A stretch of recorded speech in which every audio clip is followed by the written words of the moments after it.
Now let's talk about interns and the whole question of what happens with those interns, whether they get paid at all.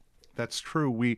There was a recent decision in New York court on a case involving the movie Black Swan, where there were unpaid interns working for, I believe it was Fox Searchlight, and the court held, using a six-factor test that the Labor Department developed, that these interns were workers, that they were not in an educational environment, that they had to be paid at least the minimum wage, and they had to be paid overtime if they were working more than 40 hours in a week.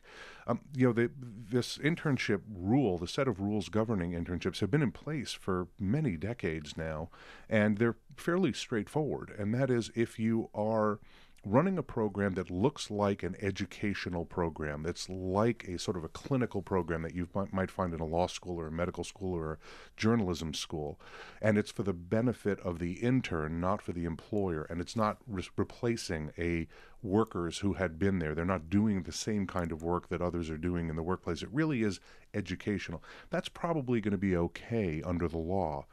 But if you have somebody who's doing essentially what everybody else is doing in the workplace, and it's not really educational, and there's no connection to an educational institution, and they are, maybe laid off a couple of people, and these interns are replaced, that's going to be problematic. Yeah. And how does that intern know to raise questions? Well, they can contact the Labor Department's Wage and Hour Division. We have offices around the country, and we can help them figure it out. We also have information available on the Labor Department website, which is www.dol.gov.